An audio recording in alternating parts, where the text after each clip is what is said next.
मेरे प्यारे दोस्तों, आज जो मैं विषय लेके आया हूँ चर्चा के लिए वो है सृष्टि रचना। ये सृष्टि रचना कैसे हुई है, कैसे ये दुनिया बनी है और इसको बनाने वाला कौन है, आज इस पे विचार करेंगे। जैसे कि आपको पता है कि कई तरह के यहाँ पर जो संत आए हैं भारत में और अलग अलग प्रांतों में, विदेशों में, सबने जो सृष्टि रचना का विस्तार किया है, बताया है जो उन्होंने, वो लगभग सेम ही है। यानी कि एक शक्ति है निराकार, जिसका कोई आकार नहीं है, वही निराकार यानी शून्य कह लो उसको, वही शून्य से ये सारी सृष्टि बनती है। उसी को ब्रह्म कह लो, एक ही बात है। वही निराकार, वही ब्रह्म, वही शून्य, वही मन, चारों नाम अलग अलग हैं लेकिन वस्तु एक ही है। उसी से ये सृष्टि बनती है, उसी से ही बाकी तत्व बनते हैं, उसी से ही हर शरीर बनता है और आपको ये जड़वत जो शरीर, जो जगत है, वो दिखाई देता है उसी एक से। जैसे मैदे से ही समोसे भी बनते हैं, मटरी भी बनती है और भी कई पकवान बनते हैं, लेकिन वो मैदा एक ही होता है। उसके कण कण मिलकर अलग अलग शेप ले लेते हैं और हम हर चीज का अलग नाम रख देते हैं, लेकिन असल में वो मैदा ही होता है। और मैदा हर चीज में भरपूर होता है। जो भी चीज मैदे से बनी है उसमें मैदा कण कण में होता है। ऐसी कोई जगह नहीं जहां पर मैदा ना हो, जो चीज मैदे से बनी है। इसी तरह जो ब्रह्म है वो ऐसी कोई जगह नहीं है जहां पे ब्रह्म नहीं है। जो निराकार आकाश सुशून्य है, जो ऐसी कोई जगह नहीं है जहां पर वो नहीं है, क्योंकि जब चीज बनी ही उससे है तो वो हर जगह विद्यमान है। उसी निराकार को संतों ने परमात्मा बोल दिया है। इसी गलती को आज हम सुधारेंगे कि परमात्मा निराकार है या साकार है या दोनों से परे है। इन्हीं चीजों को आज हम क्लियर करेंगे। तो दोस्तों, सबसे पहले मैं ये बता दूं कि इस पूरे ब्रह्मांड में 4 तरह के गुरु होते हैं जो सृष्टि रचना पे अपना प्रकाश डालते हैं। सबसे पहले कौन होते हैं? जो शरीर को परमात्मा मानते हैं, जैसे राम जी का शरीर, कृष्ण जी का शरीर, भोले शंकर का शरीर या किसी और का शरीर। और जो ऐसे गुरु हैं वो आपको भी शरीर घोषित कर देते हैं। जैसे वो आपको कहेंगे कि आप एक आदमी हो और औरत को कहेंगे कि आप एक औरत हो, और वो उसको आदमी औरत ही कह के पुकारेंगे और समझाएंगे कि तुम ही शरीर हो। कहने का मतलब कि उनको ये नहीं ज्ञान होगा कि तुम्हारा स्वरूप इस इंसानी चोले के अलावा भी कुछ और है। यानी कि वो खुद भी अपने आप को एक शरीर समझेंगे और अपने जन्मदाता को भी, जो भगवान जिसने हमें पैदा किया है, उसको भी एक शरीर समझेंगे।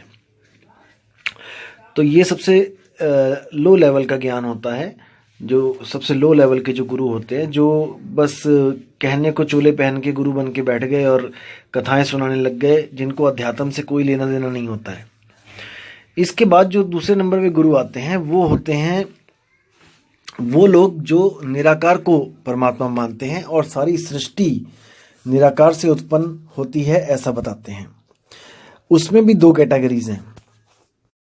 पहली कैटेगरी वो है जो आपको ये बोलते हैं कि शून्य से चेतनता प्रकट हुई और फिर कुछ चेतनाओं ने मिलके एक तंत्र बनाया और उस तंत्र से ही इंसान का एक शरीर बना और वो पहला शरीर आप हो और हम हैं।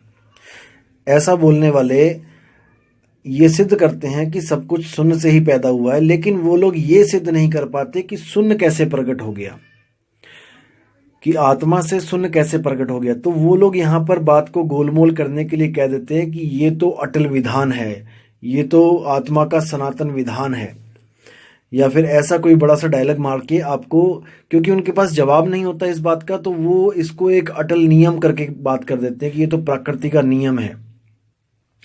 दोस्तों, अगर ये अटल नियम है तो याद रखना कि ये अटल नियम दोबारा भी लागू होगा, क्योंकि जो अटल स्वयं अटल नियम है वो हमेशा ही लागू होगा। ऐसा हो नहीं सकता कि वो लागू ना हो, क्योंकि वो तो नियम ही है, नियम तो लागू होते ही हैं। तो इसमें मुक्ति नहीं मिल सकती आपको। और इसी कैटेगरी में जो दूसरे संत हैं वो क्या कहते हैं, वो कहते हैं कि परमात्मा निराकार है और उसी से सारा ब्रह्मांड पैदा होता है, और आप और हम क्या हैं, जीव। वो जीव की संज्ञा देते हैं। वो ये नहीं कहते कि आप शरीर हो या आप मन हो, वो कहते हैं कि आप जीव हो जो निराकार परमात्मा ने जो शरीर बनाए हैं उस शरीरों में आप रहते हो। ऐसे गुरु मिलेंगे आपको कैटेगरी 2 में। जो तीसरे नंबर के गुरु होते हैं इन दोनों के अलावा, वो कौन होते हैं, वो ये कहते हैं कि ये जो जीव है, जो ये भी अविनाशी है, ये भी अनादि है, और जो ये दुनिया है ये भी अनादि है। ना तो जीव को किसी ने बनाया और ना ही दुनिया को किसी ने बनाया, ये दोनों ही शुरू से थे। ऐसे लोग आपको मिलेंगे, कबीर पंथ में मिल जाएंगे, स्पेशली पारक सिद्धांत वाले। वो लोग ये नहीं मानते कि इन शरीरों को किसी ने बनाया है, इस धरती आसमान को किसी ने बनाया है। वो कहते हैं ये अनादि है, ये शुरू से ही था। तो तीसरे टाइप के ये संत होते हैं। जो चौथे टाइप के संत होते हैं उनको ये पता होता है कि आत्मा से ब्रह्म कैसे पैदा हो गया और कहाँ पे गलती हुई है, ब्रह्म से सृष्टि कैसे बनी है। उनको हर चीज पता होती है और वो हर गतिविधियों को जानते हैं कि कहाँ पर गलती हुई है, कहाँ पे ये सृष्टि बनी है। ये जो इस प्रकार के जो संत होते हैं वो परम संत होते हैं। उनको गलती का पता होता कि गलती कहाँ हुई है। जो अज्ञानी संत होते हैं वो इस गलती को अटल नियम बना के शो कर देते हैं कि ये तो अटल नियम था कि सृष्टि बने, कि इंसान का चोला बने, कि सूक्ष्म शरीर बने। क्योंकि वो अज्ञानी होते हैं, उनको नहीं पता होता कि असल में भेद क्या है, क्योंकि वो भी हमारी आपकी तरह ही इस दुनिया में आए हैं गर्भ में उल्टा लटक के। तो ये जो भूल की बात मैं बता रहा हूँ, जो अखंड नियम बोल के जो गुमराह कर देते हैं लोगों को, क्योंकि ज्ञान नहीं होता इसलिए। तो इन गलतियों को सुधारने के लिए जो परमपिता परमात्मा आता है उसकी नज़रों से कुछ भी बचा नहीं आज तक। उसको सब पता है कि सृष्टि कैसे पैदा हुई है, गलतियां किससे हुई हैं। तो मैं आज उन्हीं परमात्मा की आपको एक वाणी बताऊंगा और उस वाणी में आप देखिएगा कि कैसे स्पष्ट लिखा है कि गलतियां कहाँ कहाँ हुई हैं। आप और हम दोनों जानते हैं कि सनातन इस दुनिया में अगर कुछ है तो वो आत्मा है, आत्मा से ऊपर कुछ नहीं है।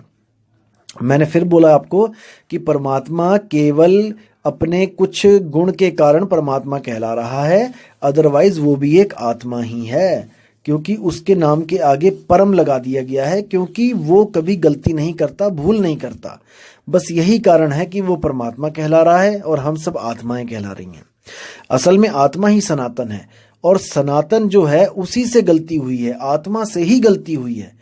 ये मैं कह रहा हूं इसलिए आपको यकीन नहीं हो रहा, लेकिन मैं आपको कबीर साहब की वाणी से प्रूफ करता हूं कि ये कैसे हुआ है। तब शायद आपको समझ में आए और आपकी जो विवेक बुद्धि है वो शायद ज्यादा काम करने लग जाए। तो शुरू करते हैं वाणी। संतों ऐसी भूल जग माही, जाते जीव मिथ्या में जाही। तो साहिब कह रहे हैं कि संतों, देखो हम लोग महामूर्ख अज्ञानी लोग हैं, फिर भी कबीर साहब में इतनी शालीनता है कि वो हमें अज्ञानियों को संतों कह के पुकार रहे हैं। और हम जैसे मूर्ख, देखो उन संतों को हम लोग अज्ञानी, फंसाने वाला, मूर्ख, पता नहीं क्या क्या बोल देते हैं। यहां से पता लगता है कि बुद्धि का लेवल कितना है हम लोग का। तो आप समझदार हैं, आप समझिए इस ज्ञान को। तो क्या कहते हैं, संतों ऐसी भूल जग माही, जाते जीव मिथ्या में जाही। साहिब कह रहे हैं कि ऐसी भूल जगत में पड़ गई है जिससे हर जीव झूठ की राह पे चला हुआ है, यानी झूठी मुक्तियों के चक्कर में फंसा हुआ है। अब कहते हैं, पहले भूले ब्रह्म अखंडित, झाई आप ही मानी। यानी कि जो ब्रह्म जिसको बोला जाता है कि वो अखंडित है, वो परमात्मा है, जिसके लिए कई बार बोला जाता है अहम ब्रह्मास्मि, एको ब्रह्म द्वितीयो नास्ति। तो ऐसा ब्रह्म जो है, कबीर साहब कहते हैं वो खुद भूला हुआ है। वो अपने स्वरूप को भूल के अपनी ही परछाई को सत्य मान के बैठ गया, और इसी परछाई से उसने इच्छा करके, अभिमान प्रकट करके ये सृष्टि रच दी। झाई में भूलत इच्छा कीनी, इच्छा ते अभिमानी। अभिमानी करता हुए बैठे, यानी अभिमानी होकर कर्ता पुरुष बन बैठा, वो इस दुनिया को बनाने वाला बन बैठा और उसने दुनिया प्रकट कर दी। अभिमानी करता हुए बैठे, नाना पंथ चलाया, वही भूल में सब जग भूला, भूल का मरम न पाया। अब जैसे ही उसने ये भूल करी और इस सृष्टि को बनाया, तो हम लोग जो थे, हम लोग भी उसी भूल में भूल गए। जितनी भी आत्माएं थी वो सब भूल गईं उसी की भूल में। जैसे वो भूला ऐसे ही सब भूलते चले गए। वही भूल में सब जग भूला, यानी एक ही भूल थी हमारी सबकी और उसी में हम भूलते चले गए। 184 भूलते कहिए, भूलते जग बिटमाया, जो है सनातन सोई भूला, अब सो भूल ही खाया। देखो कितना साफ बोल दिया कबीर साहब ने कि 184 भूलते कहिए, कि 184 जो जूने बनी है वो सब हमारी भूल से ही बनी है। भूलते जग बिटमाया, जो है सनातन सोई भूला। अब जो सनातन है, जो आत्मदेव है, जिसको आत्मा कहते हैं वही सबसे पहले भूल गया, वही भूला हुआ है। अभी तक उसकी भूल ठीक नहीं हुई है, अभी तक वो सुरती उसकी धक्के खा रही है। भूल मिटे गुरु मिले पारखी, पारख दे लखाई, कहें कबीर भूल की औषध, पारख सबकी भाई। देखो कितना प्यारा शब्द है। कहते हैं भूल मिटे गुरु मिले पारखी। भूल तब मिटती है जब पारखी गुरु मिल जाता है। पारखी गुरु का मतलब ये नहीं कि परख सिद्धांत वाला, पारखी का मतलब है जो परख करना जानता है वो गुरु, क्योंकि गुरु की परख के द्वारा ही चेले की परख काम करती है। अगर गुरु ही पारखी नहीं है तो चेला पारखी नहीं हो सकता। आप समझ रहे हैं मैं क्या कह रहा हूं? जो इतने बड़े बड़े गुरु गद्दियों पे जो बैठे हुए हैं, इनकी खुद अकल मारी गई है। ये खुद नहीं समझ पा रहे हैं कि हमारे गुरु ने हमें क्या दिया है और उसी को सत्य मान के बैठे हैं। अपनी बुद्धि चलानी इन्होंने छोड़ दी है, इसलिए परख इनकी मर गई है। लेकिन कबीर साहब कहते हैं कि जो गुरु मिले पारखी, अगर पारखी गुरु आपको मिल जाता है तो आपकी भूल जो है उसको मेट देता है, आपकी भूल को खत्म कर देता है। भूल मिटे गुरु मिले पारखी, पारख देई लखाई, कहें कबीर भूल की औषध, पारख सबकी भाई। यानी कि जितने भी हैं सब हम लोग, हम सबकी एक ही औषधि है, वो है पारख। किसका पारख? शब्द का पारख। जैसे साहिब कहते हैं शब्द शब्द सब कोई कहे, हर संत शब्द लेके बैठा है, ऐसा कोई संत नहीं जो शब्द लेके नहीं बैठा है। शब्द शब्द सब कोई कहे, वह तो शब्द विदेह, जीवा पे आवे नहीं, निरख परख कर ले। तो साहिब कहते हैं क्या करना है? निरख और परख, उसको अच्छी तरह निरख लो और अच्छी तरह परख लो कि जो शब्द हमें मिलने जा रहा है उससे हमारी मुक्ति होगी कि नहीं। मुक्ति की बात है यहाँ पे दोस्तों। अब ऐसा नहीं है कि किसी भी शब्द से मुक्ति मिल जाए, ऐसा नहीं है। केवल सार शब्द से मुक्ति मिलती है और वो सार शब्द किसी ग्रंथ में नहीं लिखा है। उसी सार शब्द को मूल ज्ञान कहते हैं। जैसे साहिब ने बोला है 33 अरब ज्ञान हम भाखा, सार शब्द हम गुप्त ही राखा। तो सार शब्द गुप्त कहाँ रखा है भाई? ये समझना है। वो दिया है संतों के हाथ में, यानी कि संतों को भेद दिया है सार शब्द का। 33 अरब ज्ञान कहाँ लिखा है? किताबों में। लेकिन वो 33 अरब ज्ञान एक मूल ज्ञान की तरफ इशारा करता है। जिस लेवल का बच्चा होता है उस लेवल में सतगुरु ज्ञान देते हैं और वो ज्ञान उसी मूल की तरफ इशारा करता है। और वो मूल शब्द कहाँ पे रखा है? वो सतगुरु के पास रखा है। सतगुरु जब मिलता है तो वो भेद बताता है। 33 अरब ज्ञान पढ़ने की जरूरत नहीं है भाई। कोई सोचे कि 500 साल लग जाएंगे पढ़ते पढ़ते, भाई वो मूर्ख है। तो कबीर साहब कहते हैं जो तुम चाहते हो, सार शब्द चाहते हो, तो सतगुरु के पास जाओ, विवेक के द्वारा उसको परखो। अनपढ़ बंदा तो कभी भी मुक्ति ना पा पाए। अगर उसको पढ़ने के बाद ही मुक्ति मिलनी है तो वो तो किसी ग्रंथ को पढ़ ही नहीं पाएगा।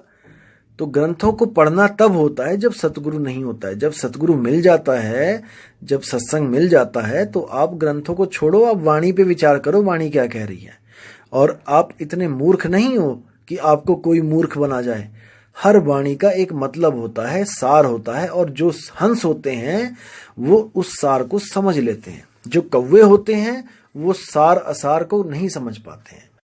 तो बात है मुक्ति की, हमें मुक्ति चाहिए। अब दोस्तों एक सवाल आता है कि अगर मुक्ति चाहिए तो किससे चाहिए? किसने हमें बंधन में डाला हुआ है? हमें मुक्ति चाहिए, किसने हमें बंधन में डाला है? हम कौन हैं? ये सबसे बड़ा सवाल है दोस्तों। कई ऐसे आपको जो अज्ञानी गुरु मिलेंगे जो आपको कहेंगे कि आप मन हो, क्योंकि आप सुख दुख को भोग रहे हो, सुख दुख महसूस कर रहे हो, इसलिए आप मन हो। दोस्तों, अभी उनको मन की परिभाषा तक नहीं पता है कि मन होता क्या है। मन जड़ होता है, लेकिन चेतन का सहारा लेके, यानी आत्म तत्व का सहारा लेके वो चेतन दिखाई देता है। जैसे आप खुद लगाओ, अपने ऊपर लगाओ कि आपका शरीर जड़ है। शरीर जड़ है, केवल चेतन इसलिए दिखाई दे रहा है क्योंकि इसमें चेतन सत्ता विराजमान है। आपकी आत्मा जो सुरती है, आत्मा की सुरती इसमें टिकी हुई है, इसलिए ये चलता है, फिरता है, उठता है, बैठता है, खाता है। कोई इसको मृत नहीं कह सकता। लेकिन जिस दिन ये सुरती निकल जाती है यहां से, शरीर से, तो उसी दिन ये मृत कहला जाता है। अब लोग क्या कहेंगे कि ये बंदा मर गया, यानी कि इसमें कुछ ना कुछ कमी है। देखो, हार्ट, लीवर, किडनी, सब कुछ, नाक, आंख, कान, सब कुछ वही है, लेकिन फिर भी क्या चीज है जो उसमें नहीं है? दोस्तों, वो आत्मा है। आत्मा नहीं है, इसलिए वो मृत है। कई ऐसे आपको स्वयंभू आत्मज्ञानी मिलेंगे जो आपको ये बोलेंगे कि आत्मा निर्जीव और सजीव दोनों वस्तुओं में होती है। देखो कितनी, मतलब कि कितनी मूर्खतापूर्ण बात है। आपने विचार करना है, मैं निंदा नहीं कर रहा किसी की। अब देखो, सजीव और निर्जीव बोला गया है। अब इस सजीव और निर्जीव का उदाहरण देके आपको कहेंगे कि देखो, सजीव में भी जीव लिखा है और निर्जीव में भी जीव लिखा है, यानी दोनों में आत्मा है। देखो, आप खुद सोचिए, आपने बचपन में पढ़ाई करी होगी, जहां पे सा लग जाता है किसी भी अक्षर के आगे, वहां पर हो जाता है, यानी कि उसके साथ, किसी का साथ। जैसे सबल, यानी कि जो जिसके पास बल है वो है सबल, यानी कि संपूर्ण, यानी कि जो पूर्ण हो चुका है वो है संपूर्ण।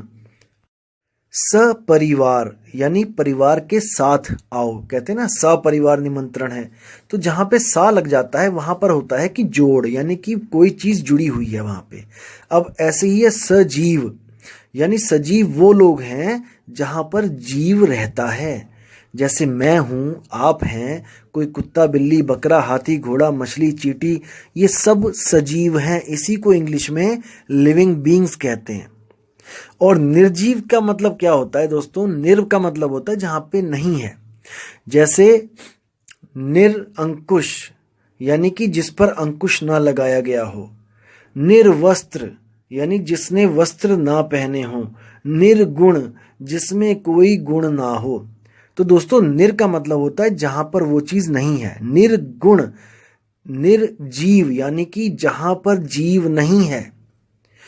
अब इसको समझना है। जैसे मेज, कुर्सी, पत्थर, ये सब निर्जीव हैं, इनमें जीवन नहीं है, इनमें चेतना नहीं है। इनको आप काटोगे, मारोगे, ये चीखेंगे, चिल्लाएंगे नहीं, ये अपना बचाव नहीं करेंगे। लेकिन जहां पर भी कोई जीव है वो अपना बचाव करेगा।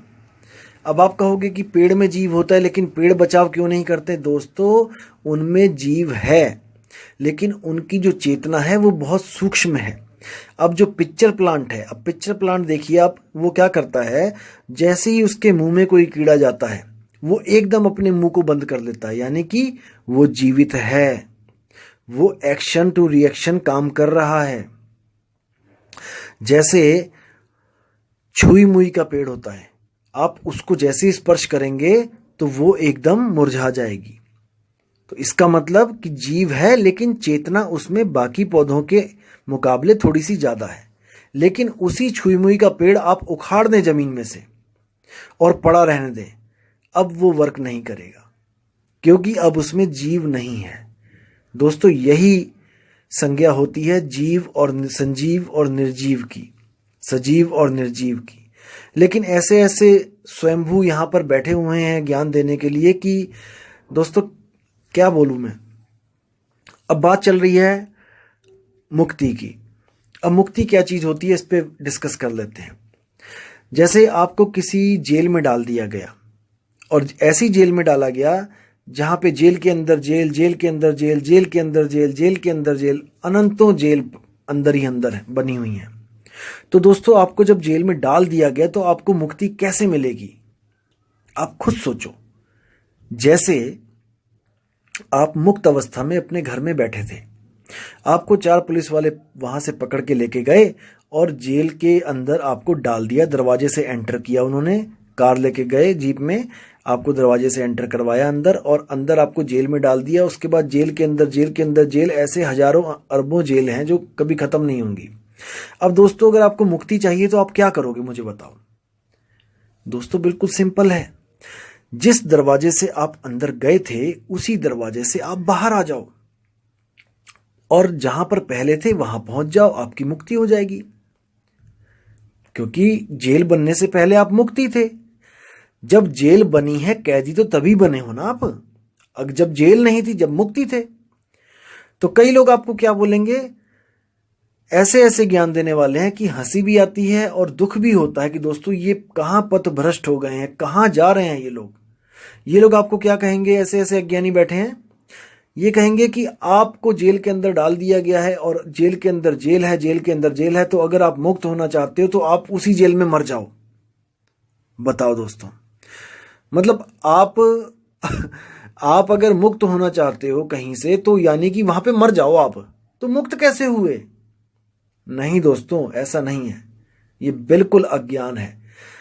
कबीर साहब मुक्ति के बारे में क्या बोलते हैं, आप बीजक की साखी उठा के देखिए। पहली साखी क्या कहती है, जहिया जन्म मुक्ता हता तहिया हताना कोए, छठी तुम्हारी है जगह तू कहां चला बिगोए। बिल्कुल साफ क्लियर कर दिया है इसमें कि जहिया जन्म मुक्ता हता, कि जब तुम जन्म मरण से मुक्त थे, तैया हताना कोए, वो अवस्था और कोई अवस्था के बराबर नहीं है, उसके अवस्था के बराबर और कोई अवस्था नहीं है। यानी मुक्त अवस्था से अच्छी कोई अवस्था नहीं है। लेकिन जो सनातन भूला, जो सनातन से पहली भूल हुई, वो यही भूल हुई कि वो आत्म तत्व से भी नीचे गिर गया। सुरती के रूप में, सुरती शब्द से जब अलग हुई, आत्मा से सुरती उसकी अलग हुई और वो जब जेल में पहुंची, यानी 5 तत्वों ब्रह्म को निर्माण करते करते, आगे 5 तत्वों का निर्माण करते करते जब नीचे पहुंची, 5 तत्व में पहुंची, तब बंधन में पड़ गई। ये वापस अपने उस मूल को नहीं प्राप्त कर पाई। अरबों खरबों जन्म हो गए। इसलिए परमपिता परमात्मा को एक गुरु रूप धारण करके, एक पुरुष का रूप धारण करके हमें समझाने के लिए आना पड़ा। और वही परमपिता परमात्मा मूल सुरति हैं। मूल सुरति का मतलब होता है वो शब्द जो अपने ज्ञान में रह के सुरति के द्वारा हमें समझाने आता है। अपने ज्ञान में रह के दोस्तों, कहने का मतलब है कि वो किसी गर्भ जून से नहीं आता उल्टा लटक के, क्योंकि गर्भ जून ही अज्ञान है।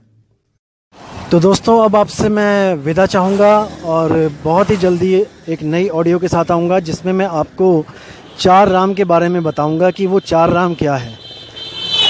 तो आप लोगों का दिन मंगलमय हो, यही चाहूँगा मैं परमपिता परमात्मा से। तब तक के लिए मुझे आज्ञा दें। जय गुरु बंदी छोड़ कबीर साहिब, जय गुरु बंदी छोड़ मदन साहिब, जय जय गुरु बंदी छोड़ वैराग साहिब जी की सदा ही जय। मेरे प्यारे दोस्त।